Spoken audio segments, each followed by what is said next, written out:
Dawn on Takaka Hill. 3 underwater enthusiasts are on their way to explore one of the world's largest freshwater springs, the Pupu Springs in New Zealand's South Island.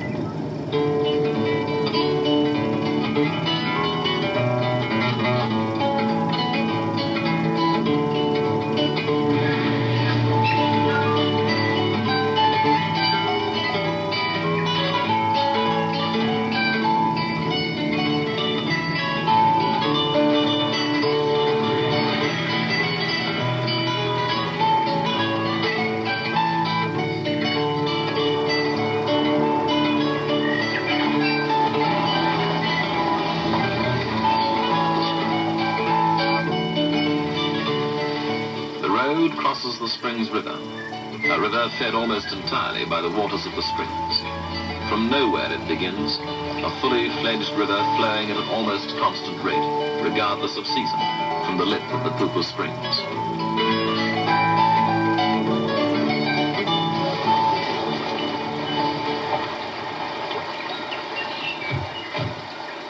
At the end of the road, a short walk with aqualungs and diving equipment to the edge of the springs.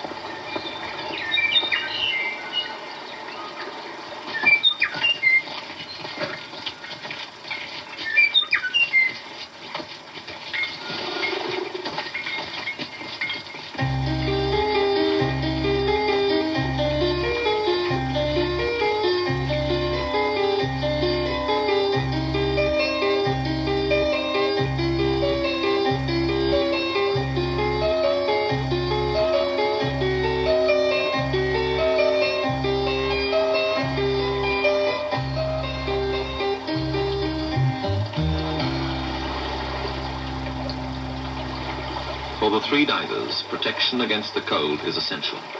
The water remains at a constant year-round temperature of 11.5 degrees Celsius.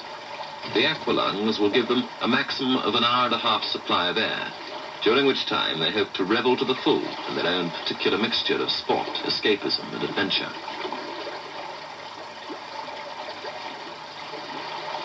A river flowing from the largest known spring in the southern hemisphere. Where the water comes from is still unknown, but it's estimated that it's been held underground for from 3 to 5 years.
Adjusted to their environment, the trio descends again to continue exploration.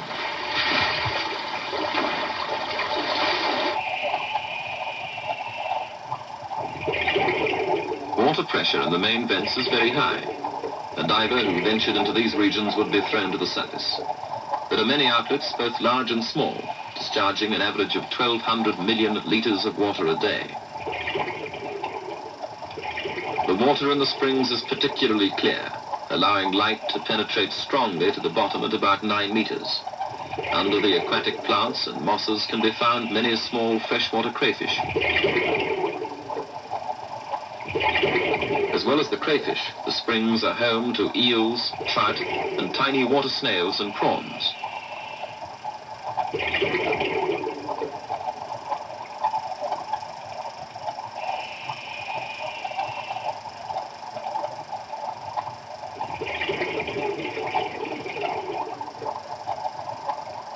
And so the crayfish is allowed to return, unviolated, to its home in the moss.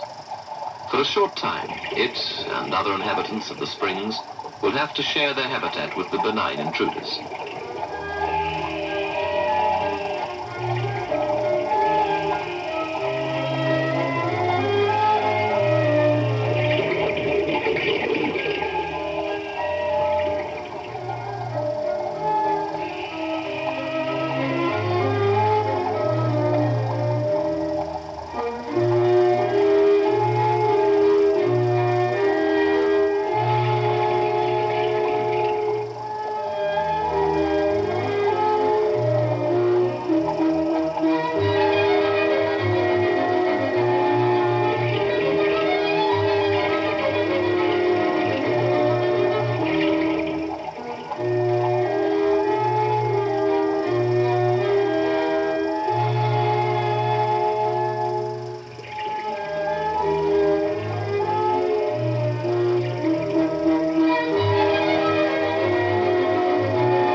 Dancing sands, so named because of its bubbling granite particles. The water is totally free of any form of pollution, and daily enough of it flows to supply a city the size of Boston. But for the moment, it's the playground of three people whose pleasure is the sensation of weightlessness and freedom of their ancestors' earliest environment, water.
After lunch, it's decided to explore the Springs River. But only two can go. One must drive the car back to rendezvous at the bridge crossing the river. There are no aqualungs this time, just snorkels and wetsuits for the downriver run.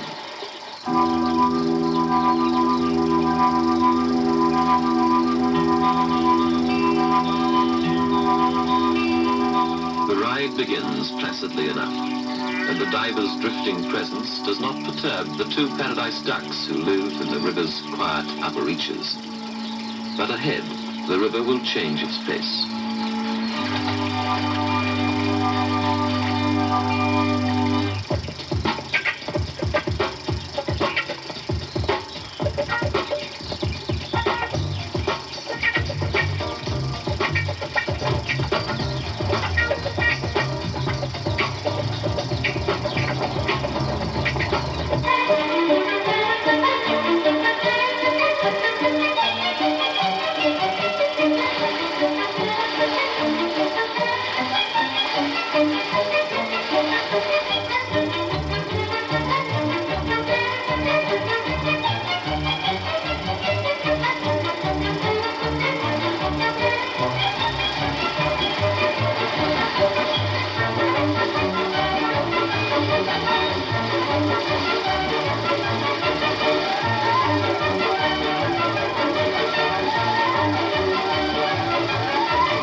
Over deep, bubble-flecked pools and eddies, inexorably on towards the white water of the main rapids.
Exhaustion and exhilaration at the end of the river run. For 3 water-minded people, it's been a more than rewarding day's expedition to the Poo-Poo Springs.